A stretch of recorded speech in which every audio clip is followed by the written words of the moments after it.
Messier Mantra. I'm your host, Mike Messier. On this episode, we have a very special friend of mine. His name is Orlando Santos. He's a return guest. He's a filmmaker and a pastor. Hey, Orlando. Thank you for having me once again. Thanks for being here. And just to refresh the audience that maybe saw our previous episode or didn't, you're the pastor of which church again? Iglesia de Dios Peña, Church of God Peña, which is located in Pawtucket, 91 Montgomery Street. And when are the meetings for the church? The meeting is where you come to the Lord and you fight.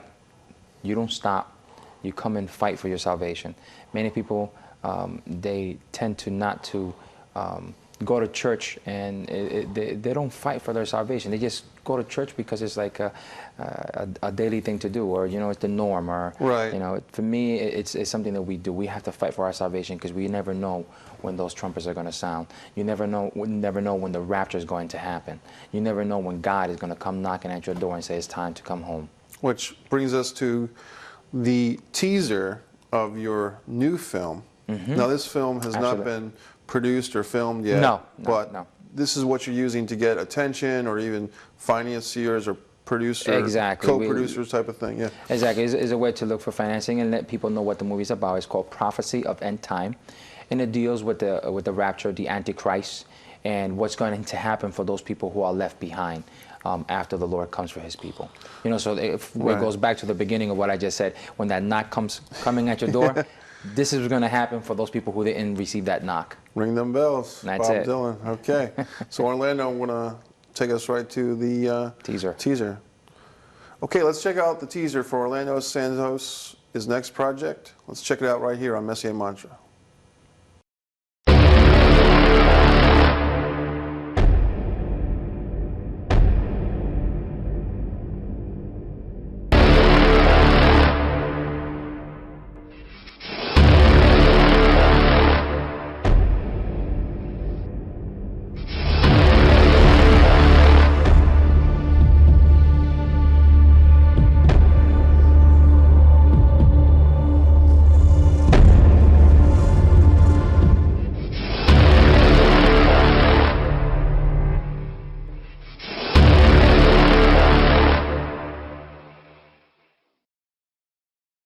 Welcome back to Messier Mantra. We saw a teaser for the next project from pastor and filmmaker Orlando Santos.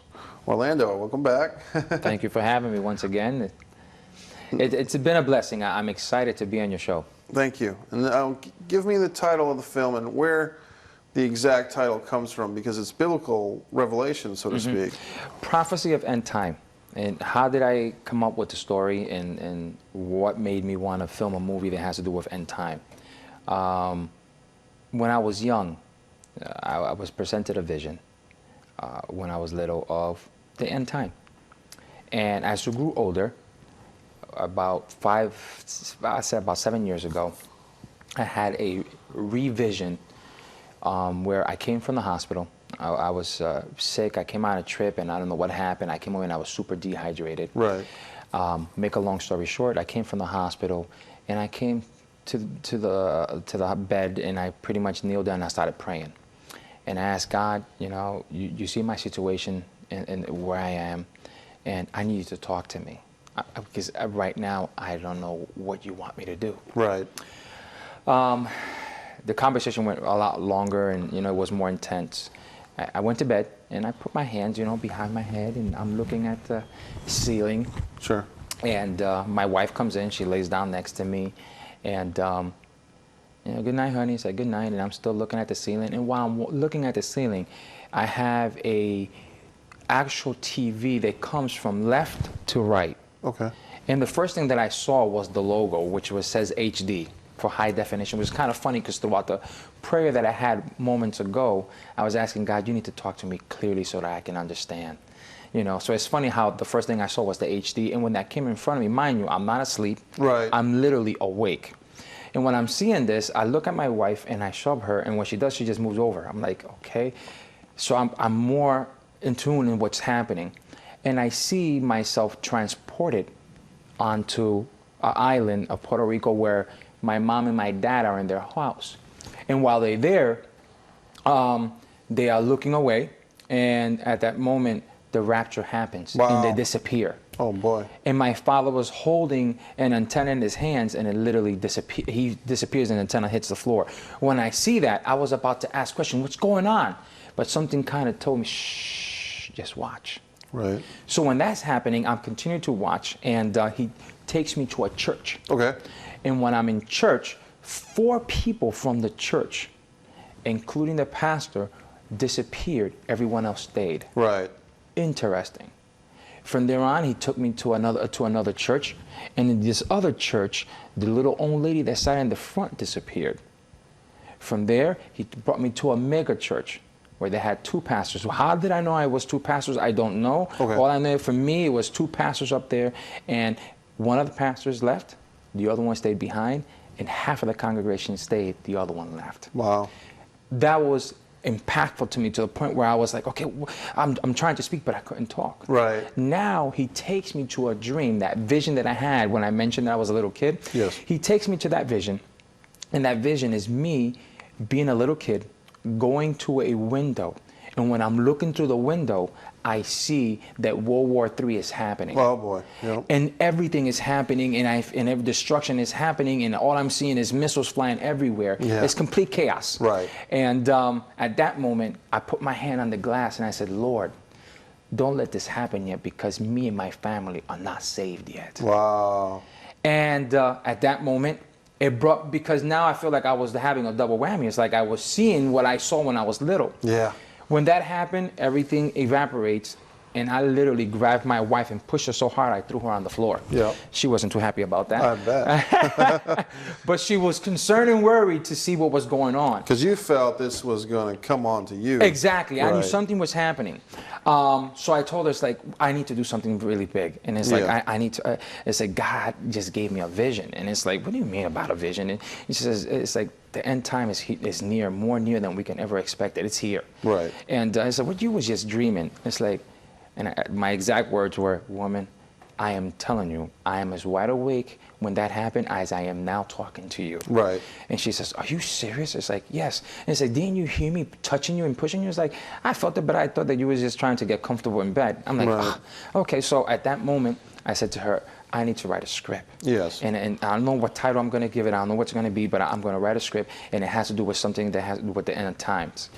So I started doing my homework, and I started going into the Word, and you know how many pastors and non-Christians and Christians are always giving dates that God is giving, and you got people selling their belongings and everything else and doing this and doing that, and the Word tells us, you know, that no one knows the day nor the hour Right. of His coming. So to me, it's really important, because many people are always proclaiming that this is going to happen particular day. What's going to happen December 23rd? It's going to happen at the millennium, at the change of the year. 2012 Not true. or whatever, Exactly. yeah. This is not going. If that was, the Bible says, not even Jesus Himself knows Right. the time and the hour and date of this. Only the Father. Okay. So no angel can appear to you and tell you that this is going to be a particular day. No archangel Michael is going to show up and do this. No. No one knows the time of the hour. This is going to be like a thief in the night. This is going to happen on the blink of an eye. So with that in mind, I wanted to write a script that was going to touch lives, but I didn't want to make it seem like most of the movies that everyone have seen just recently. Right. Once again, it brings me back to change of plans God's way. I wanted it to be very realistic. Right. Very gritty, and bring out the best of every actor that was going to be a part of this production. I can't mention most of the people, the main actors. This project is going to be a little bit way bigger. I mean, this is the biggest project by far that I have ever done.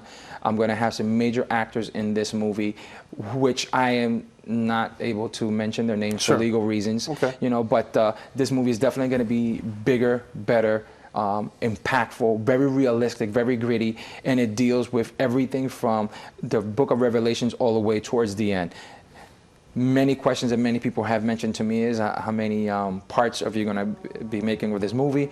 Right now I'm concentrating on one. I can't think of two if I can't get fit in the can. The sequels, exactly. Because people already were asking me about this, and it's like, for now, let's concentrate on one. We'll worry about that afterwards. Yeah. This is very exciting and prolific and profound, because Revelations in the Bible, you know, the Bible has been around, you know, and I'm not a biblical expert, but I would say it's probably the most widespread book in the world. Is that true? Yes, in the book of Revelation, they have made millions of movies, and they all get it wrong for them. Not all of them, but most of them really, you know, they go into their own little stories and go away from what the story of the Word says in the book of Revelation. The book of Revelation is a blessing. It's a lost blessing for many people, because many people don't understand that just by reading the book of Revelation alone is a blessing to your life. Did you know that? No. I mean, that's in chapter 1. You know, when just by reading the book of Revelation is a blessing to your body, to your life. I mean, this is just speaking to body. I start thinking, it's like, how many people are losing their blessings for not reading that book? Right. I mean, it's a blessing to read the Bible overall, but this is a specific blessing just by reading the book of Revelations. Well, some people might be intimidated or scared by it. Well, you have to understand that the book of Revelation is broken into 3 parts: past, future, and present. Understanding these parts and when they come in and when they talk in present, when they talk in past, some people will get, and they have to understand. John, when he was given the vision in the island of Patmos, you have to understand that he didn't see what we see now. I mean, he didn't have cars, you know, he didn't have cell phones. So he didn't have planes flying. He didn't have army tanks. So he was able to describe what he saw to his ability of what he had in his surrounding in that era, in that time. So many people can't decipher exactly, okay, what is it exactly what he's trying to say? But if you really read the Word, it's very simple to get it. And there is a lot of experts out online now that break down in the book of Revelation, really thorough, very, very good, so that you can understand. So to me, it's really important to read it all the way through. Understand what's the purpose of it. And then once you read it all the way through, then write the questions. Go to your local pastor, ask them the questions. So what does this mean? What does this mean? You know, how can I get better at this? What does this mean when this happens? And you know, I believe that a very knowledgeable pastor will be more than happy to answer every question that you may have. So if people want to speak with you or the senior pastor of your church, they can call me at 401-359-4545. Once again, that's 401-359-4545. Or they can go to the website, which is www.prophecyofendtime.com. Is either time or with the S at the end, times, either or is going to take you to the website, prophecyofendtime.com. And if you become a member, you can actually get access to our blog, which is completely free, and look behind the scenes, because we are actually looking to start pre-production in December. Okay. And we're planning to start shooting and going into production. We're looking either the last week of May or the first week of June. Right now, that's still in mid-air because we're trying to, you know, calculate the schedule and everything, how that's going to work. But those are the schedules that we're looking at. If someone wants to attend your church, is it a Sunday morning meeting? We have Sundays 11:30. It's at 91 Montgomery Street. I know I said that before. It's at 11 o'clock. We have 11:30 to be exact. We have Bible studies on Tuesday nights. Yes. At 7 o'clock, and we also have service on Saturday nights at 7 o'clock. I just want to get that in there because you never know. Someone might be in Seekonk, where our show is so nicely produced by Channel 9, and or they might be in Rhode Island, where our show is rebroadcast, and thanks to Rhode Island Interconnect and public access in Rhode Island too. So if they're local in New England, they can come and see in person. If they're watching on Vimeo, then a local church. Or you can go to your local church that has been a huge blessing to my ministry as well, and they've been actually in support, which is Church of Zion here in actually it's in East Providence, if I'm not mistaken, which is a lot closer to the people here. I think, you know, I'll tell you a little anecdote about something I experienced or made a little statement. I went to something, as an older guy, a younger friend of mine was involved as a volunteer for something called the Awakening Conference, which I'm not sure if you know about it, but it's something that happens at a particular church in Rhode Island, and it's good. You know, it's good. In my opinion, it's good. I'm sure people have different opinions, but it was good. And so this young guy and I are sitting in this church, and it's kind of a high-end church. It's got a lot of bells and whistles type of thing. And one of the little bells they had was a video game. And some of these, you know, attendants, mostly teenagers, are at this thing, and they're playing the video game. And I said to my Christian friend, I said, you know, I think for a lot of people, like, biblical stuff is out of their realm of thinking. because if you're thinking about Revelations or Genesis, and then you're looking over here and you have this shoot 'em up video game, Grand Theft Auto, no, not that that would be in there, but something of that ilk, you know, some video game, even Miss Pac-Man, and you're looking at the electronics and the bells and whistles of a video game, and then you're thinking Revelations and Genesis and, you know, John 3:16 and all the good things of the Bible, then it's almost like these are two different worlds. And I said to my friend, I said, one of these things is not really working. And my friend said, well, Mike, you should really buy. I cut him off. I said, no, maybe this is not really working. You know, maybe the video game is not really working. Right. You know, maybe what we're experiencing with our cell phones and, you know, our tablets and our computers, maybe that's the illusion, and the biblical stuff is the real deal. Well, I tell you what, in the movie, there is, I implanted into the script where there is no more of, there's a point in time in the movie where there is no more money. Right. It's a cashless society, and people are pretty much paying with their phones. Right. And you see that now. I mean, stores right now are actually able to pay with their cell phones. Yeah. Which is kind of interesting. Yeah. And in the movie, there comes a part where now that becomes obsolete, and then you have to get the mark of the beast. Right. And in a cashless society, when there is no money, there is no real cash flow, meaning that your life can be literally taken away from you. Right. The way that the story is told, it follows this young family who are left behind, who were the church, go to church people who used to love going to church, but church never went into them. Right. You know, I mean, they went to church just because their parents forced them to go. Yeah. They really didn't care too much about it, or they faked their way through church. Ritualistic, ceremonial. Exactly. You know, they just pressure. want to do it just because everyone else is doing it. Yeah.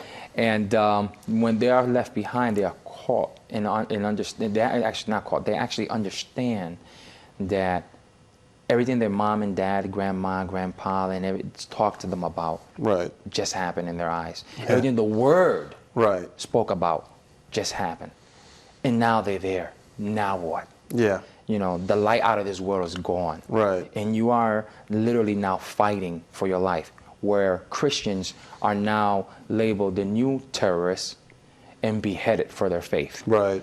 And they have to find a way to stay alive. They have to go in survival mode.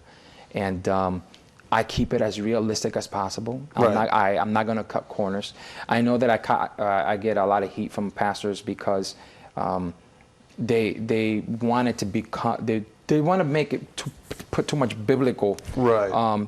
And you know what? You can tell a good story, get people in tune, and get them to listen to the Word if you just use the right Bible text, Bible verses, and Bible chapters. You know, you don't have to put 10,000 of them out there because most people won't even read them anyways. Right. Don't understand it. But if you use the right ones, which is the same thing I did with Change the Plan God's Way, is impactful enough for people to even be asking more questions, which is really what you want. Right. You know, and with this movie here, it's so dark and sad because these people are literally running through for their lives. Right. And imagine that if you were to be faced and they ask you, are you a Christian? And the first thing that you would say would be, yes. What if they would tell you that you're going to kill you right there on the spot? Right. Which, just matter of fact, I mean, my thoughts and prayers goes out to the families who lost family members just recently in the shooting in that college, where you know, the kid was asking people, you know, are you a Christian? And when they responded yes, they literally got killed. They murdered them. How many people were denied God in those days? How many people would stand strong and say, I am a Christian and I do believe in God, even if their life is on the line? Right. I mean, don't go too far. That's already happening in the Middle East. Yeah. You know, how many people how many martyrs would they have there that are losing their lives, you know, for being Christians? How many of them go underground because they believe in God? Right. You know, how many of them that they're not able to say they are Christian, where ISIS are attacking them and killing their whole family just because they're Christians? Right. So imagine when that comes here in America, when your rights are taken away, which slowly they are being taken away. Now what? Yeah. What are you going to do? Right. And this is exactly what this family has faced. And they have to they have to decide, are they going to deny the Lord, and get the mark of the beast, because there is no returning back. Once you get the mark of the beast, there is no, well, you know, I don't want this anymore. You know, I want to come back to Christ. Right. There is no back and forth. Once you get the mark, it's all over. Yes. And or you could become a Christian, run for your life. That's a question that many people need to ask themselves. Right. Is that a price they're willing to pay? Right. And I think what I was saying before about the little anecdote is like, what's the real deal here? Is it this or is it that? And what I was implying in that story to my friend is, maybe it's not this, maybe it's that. You know what I mean? So I think what you're talking about is so deep and profound that a lot of people just watching this interview, we're going to have their little shell shocked a little bit, you know. So what's just, if someone was watching this interview and they heard what you just said, what would you want that particular person, that potential viewer out there who's got their interesting put your house in order. Okay. Put your house in order. Yeah. You know, we're living at times where God can come in any minute. Right. This movie touched that base. See, this family here, they didn't put their house in order. Right. And because they didn't put their house in order, when that knock came at their door, they weren't ready. Right. You know, and they stayed behind. You know, it's time. We're living at times, you know, I know many people have lived lives and they've been hearing their life, God is coming, and years has passed by where they just don't pay attention to it anymore. Right. They become numb. Yeah. Not understanding the importance that knock can come at any minute. Right. It can come right in the middle of this interview. Go on, in the blink of an eye. Yeah. Now what? You know, then what happens? Isn't it, I would say, important also for the person, any person, to have their soul at peace, no matter what, you know, well, we're talking about Christianity here, but also in any type of, in a general sense, let's say, if you're going to go out, and nobody here gets out alive, you know, if you're going to die, which we all will, as far as we know, then wouldn't it be nice to go out without any regrets or any type of issues, or not saying this thing to the person you love or didn't love? You know what I mean? Like, in a general sense, people should have their house in order, as you said, before they pass on anyway. Exactly. You know, I mean, just to, there's a quote from a film that I like, Kiss of Death, and the quote is, it's time for everybody to clean up their own backyard. You know, so in a spiritual sense, I think that quote kind of taps into what you're saying, like, clean up your own backyard, whether it's mental debris or emotional conflict or spiritual disease in your system. Yeah, and when I say put your house in order, yes, just to be specific, I am not talking about your physical home. Right. For those people watching at home. Yeah, well, they may be that too. You know? Well, we're not talking about your physical home. When he said keep my house in order, so let's start cleaning up. No, that's not what I mean.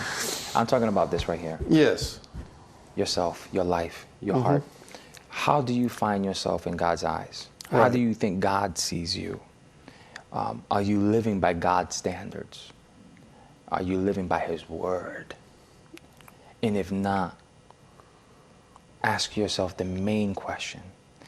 If the rapture were to happen and that knock comes at your door, would you be willing to open that door with your luggage is ready to go on that long, beautiful trip? Right. Now, if you're not ready to, and your luggage is still unpacked, you still got your clothes inside your drawers, then it's time for you to start getting your house in order and start putting everything organized. Because you know what? That knock may come, and you have to be ready. Right. The book of Revelation talks about how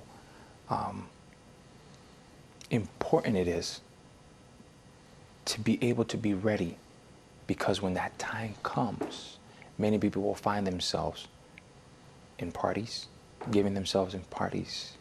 You know, like in the day of Noah. You know, Noah, when he was building his boat, everyone was giving themselves in marriage and partying, and you know, they thought that, oh, it's a beautiful day, and it's like, you know, it's like the time is here. It's time. It's time for you to get ready. But no one wanted to listen. So what happened? Noah said, okay, we got to close up. The time has come. Noah's gathering his family. All the animals are already in the ark. He closes the door. What happens? The storm comes. People never saw it coming.